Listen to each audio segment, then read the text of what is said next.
कार्यक्रम में उपस्थित केंद्रीय शिक्षा मंत्री श्री धर्मेंद्र प्रधान जी, डॉक्टर जितेंद्र सिंह जी, श्री जयंत चौधरी जी, डॉक्टर सुकांता मजूमदार जी, टेक्नोलॉजी के माध्यम से जुड़े मेरे मित्र श्री रमेश वाधवानी जी, डॉक्टर अजय केला जी, साइंस एंड टेक्नोलॉजी और एजुकेशन वर्ल्ड से जुड़े आप सभी साथी, अन्य महानुभाव, देवी और सज्जनों, आज यहां सरकार, एकेडेमिया, साइंस और रिसर्च से जुड़े भिन्न भिन्न क्षेत्र के लोग इतनी बड़ी संख्या में उपस्थित है। ये एकजुटता, ये कॉन्फ्लुएंस, इसी को युग्म कहते हैं।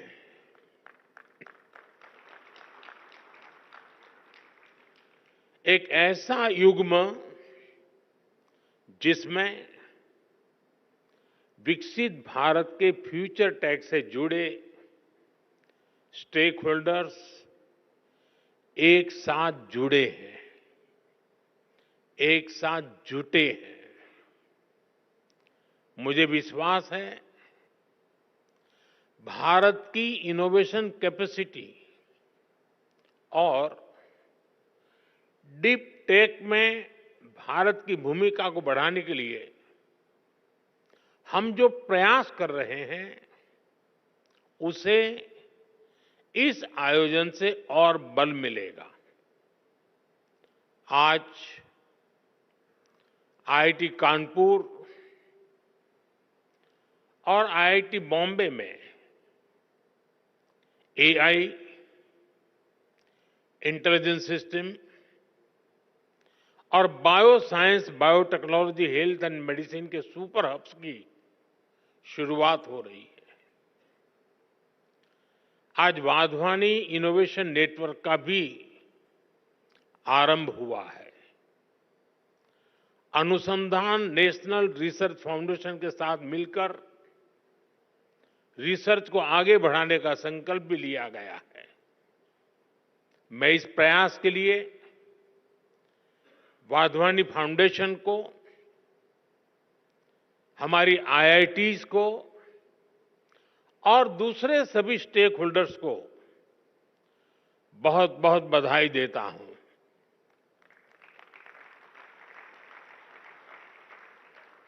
विशेष रूप से मैं मेरे मित्र रमेश वाधवानी जी की सराहना करता हूं।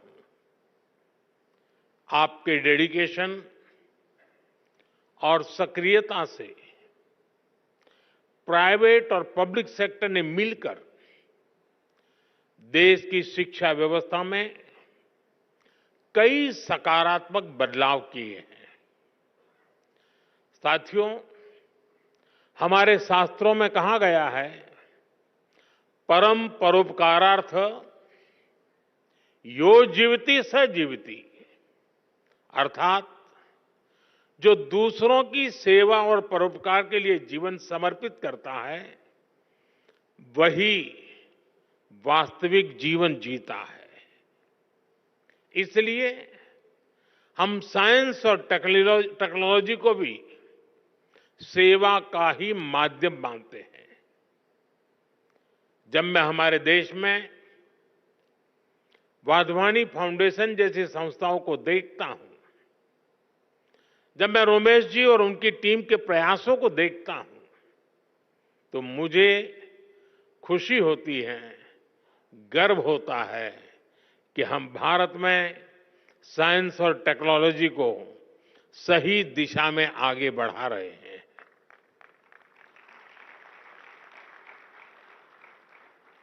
हम सब जानते हैं, रमेश जी ने तो अपने जीवन को काफी संघर्ष में तपाया है, सेवा के लिए समर्पित किया है। जन्म के तुरंत बाद जब वो कुछ ही दिन के थे, तब विभाजन की विभीषिका झेलना, अपनी जन्मभूमि से पलायन के लिए मजबूर होना, बचपन में ही पोलियो जैसी बीमारी का शिकार हो जाना और उन कठिन परिस्थितियों से निकलकर इतने बड़े बिजनेस एम्पायर को बिल्ड करना, ये अपने आप में एक असाधारण और प्रेरणा देने वाली जीवन यात्रा है।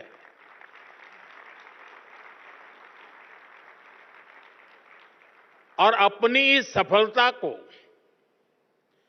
एजुकेशन और रिसर्च सेक्टर में भारत के लोगों के लिए समर्पित कर देना, भारत की युवा पीढ़ी के लिए समर्पित कर देना, भारत के उज्जवल भविष्य के लिए समर्पित कर देना, ये अपने आप में एक प्रेरक उदाहरण है। वाधवानी फाउंडेशन स्कूली शिक्षा, आंगनवाड़ी से जुड़ी टेक्नोलॉजी और एग्रीटेक में भी काफी काम कर रहा है। मैं इसके लिए और इसके पहले भी Wadhwani institute of artificial intelligence की स्थापना जैसे अवसर पर आप सबके बीच आया हूं। मुझे विश्वास है आने वाले समय में वाधवानी फाउंडेशन ऐसे ही अनेक माइलस्टोन्स गढ़ता रहेगा। मेरी शुभकामनाएं आपकी संस्था के साथ है, आपके इनिशिएटिव के साथ है। साथियों, किसी भी देश का भविष्य उसकी युवा पीढ़ी पर निर्भर होता है। इसलिए ये जरूरी है कि हम अपने युवाओं के भविष्य के लिए और उनको भारत के उज्जवल भविष्य के लिए तैयार करें। इसमें बड़ी भूमिका देश के एजुकेशन सिस्टम की भी होती है। इसलिए हम देश के एजुकेशन सिस्टम को 21वीं सदी की जरूरतों के मुताबिक आधुनिक बना रहे हैं। देश में नई नेशनल एजुकेशन पॉलिसी लाई गई है। इसे शिक्षा के ग्लोबल स्टैंडर्ड्स को ध्यान में रखकर तैयार किया गया है। नई एजुकेशन पॉलिसी आने के बाद हम भारतीय एजुकेशन सिस्टम में बड़ा बदलाव भी देख रहे हैं। नेशनल करिकुलम फ्रेमवर्क,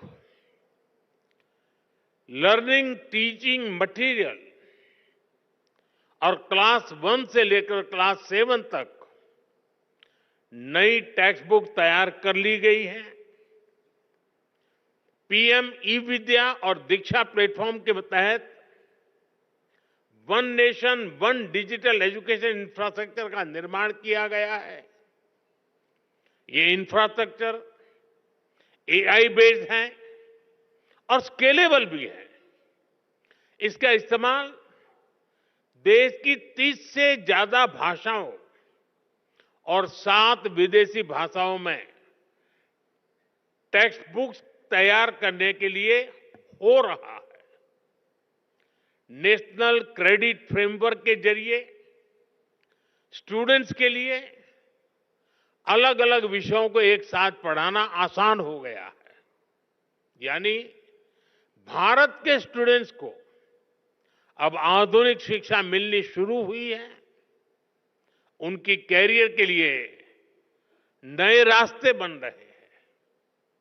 भारत ने जिन लक्ष्यों को तय किया है उसे निरंतर गति देने के लिए देश के रिसर्च इकोसिस्टम को मजबूती देना आवश्यक है। पिछले एक दशक में इस दिशा में तेजी से काम हुआ है। जरूरी संसाधनों को बढ़ाया गया है। 2013-14 में R&D पर ग्रॉस एक्सपेंडिचर केवल 60,000 करोड़ रुपए था। हमने इसे डबल से भी ज्यादा बढ़ाकर 1.25 लाख करोड़ रुपए से भी ऊपर कर दिया है। देश में कई state of the art research park भी स्थापित किए गए हैं। लगभग 6,000 उच्च शिक्षा संस्थानों में रिसर्च एंड डेवलपमेंट सेल्स की स्थापना की गई है। हमारे प्रयासों से देश में इनोवेशन कल्चर तेजी से विकसित हो रहा है। 2014 में भारत के 40,000 के आसपास पेटेंट फाइल हुए थे। अब ये संख्या बढ़कर 80,000 से ज्यादा हो गई है। इससे ये भी पता चलता है कि देश के युवा को हमारे इंटेलेक्चुअल प्रॉपर्टी इकोसिस्टम से कितना सपोर्ट मिल रहा है। देश में रिसर्च कल्चर को बढ़ावा देने के लिए 50,000 करोड़ रुपए के अनुसंधान नेशनल रिसर्च फाउंडेशन की स्थापना की गई है। वन नेशन वन सब्सक्रिप्शन उसने युवाओं को यह भरोसा दिया है कि सरकार उनकी जरूरतों को समझती है।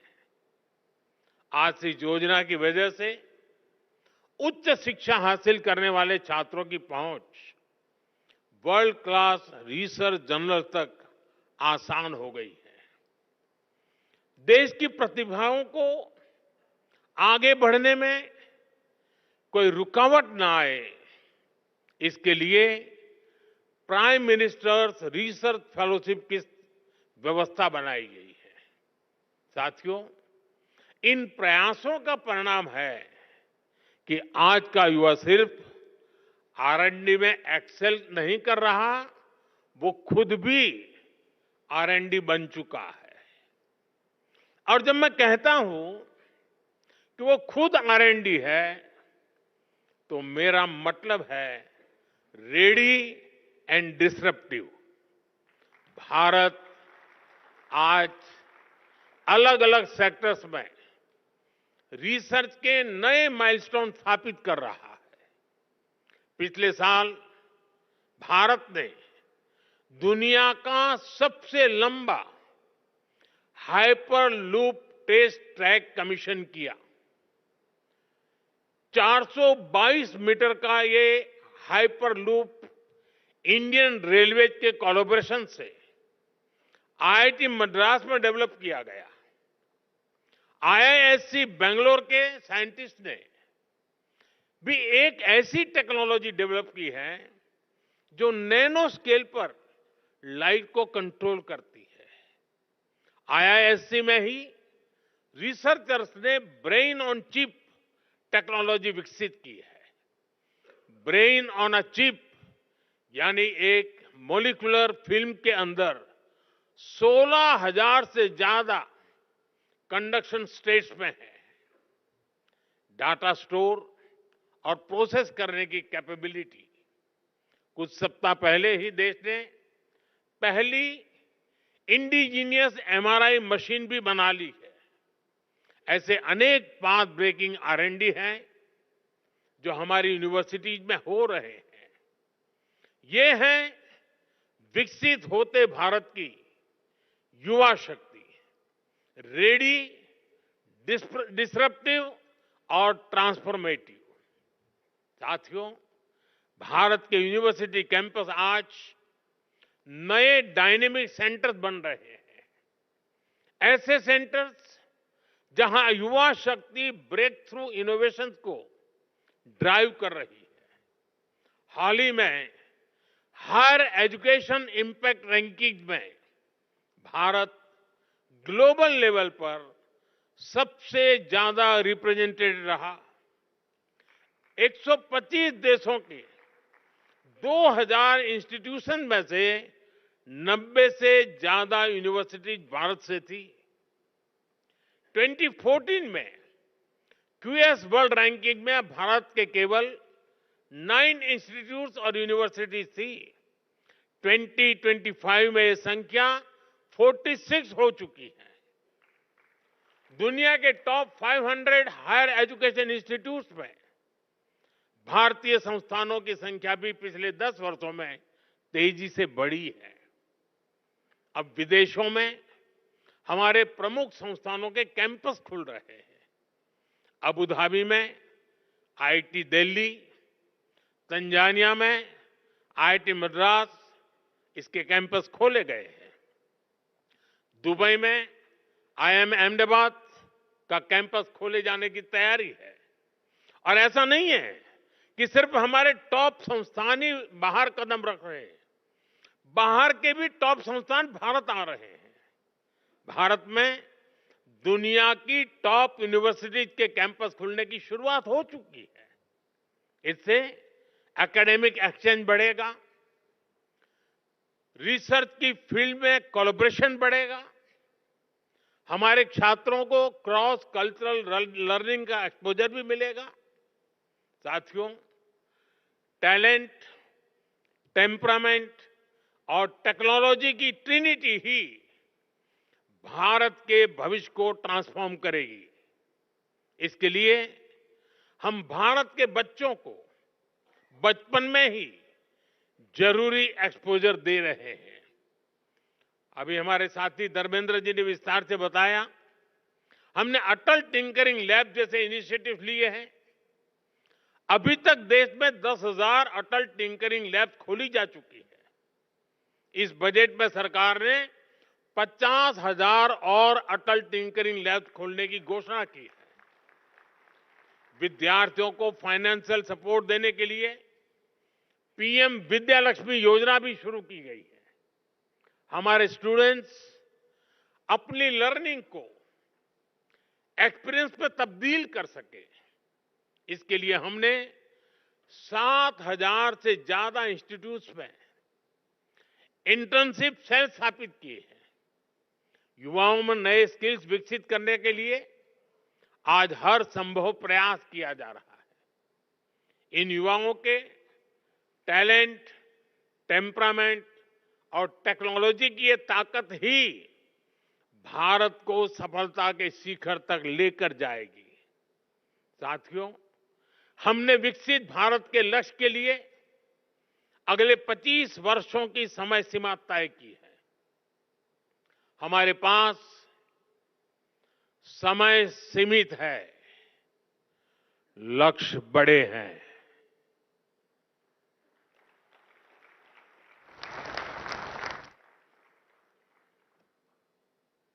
ये मैं वर्तमान स्थिति के लिए नहीं कह रहा हूं।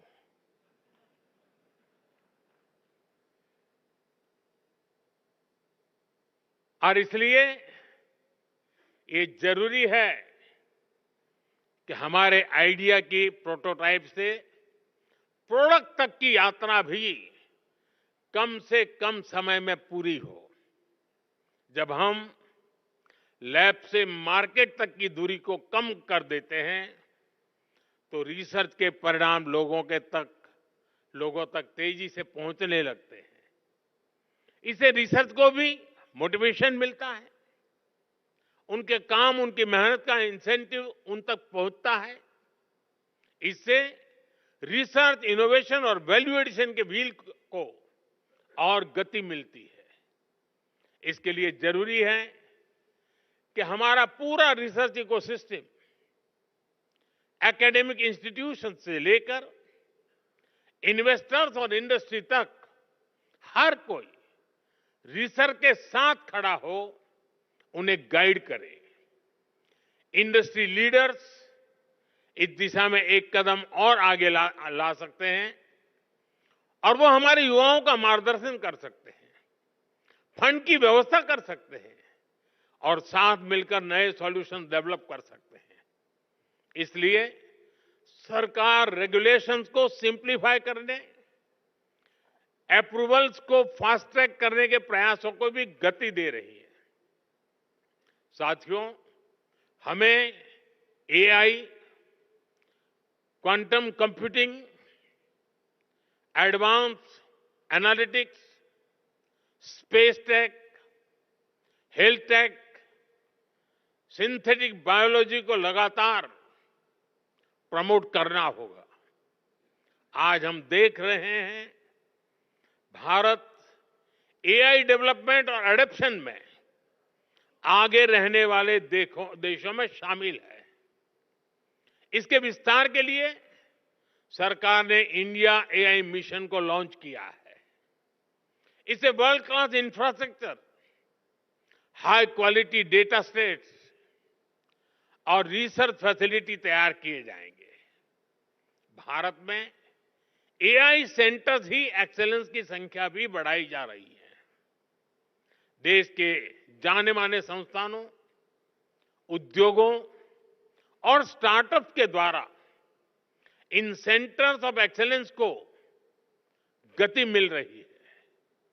हम मेक एआई इन इंडिया, इसके विजन पर काम कर रहे हैं और हमारा उद्देश्य है make AI work for India.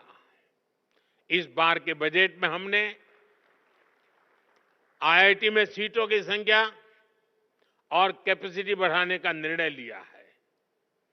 देश में मेडिटेक यानी मेडिकल प्लस टेक्नोलॉजी के कई कोर्सेज आईआईटी और एम्स के सहयोग से शुरू किए गए हैं। हमें इस जर्नी को समय से पूरा करना है। हमें हर फ्यूचर टेक्नोलॉजी में भारत को बेस्ट इन वर्ल्ड की लिस्ट में शामिल करना है। युग्म के जरिए हम इन प्रयासों को नई ऊर्जा दे सकते हैं। शिक्षा मंत्रालय और वाधवानी फाउंडेशन की साझा पहल से हम देश का इनोवेशन लैंडस्केप बदल सकते हैं। आज के इस आयोजन से इसमें बहुत ज्यादा मदद मिलेगी। मैं एक बार फिर युग्म पहल के लिए वाधवानी फाउंडेशन का आभार व्यक्त करता हूं। मेरे मित्र रमेश जी को अनेक अनेक शुभकामनाएं देता हूं। बहुत बहुत धन्यवाद। नमस्कार।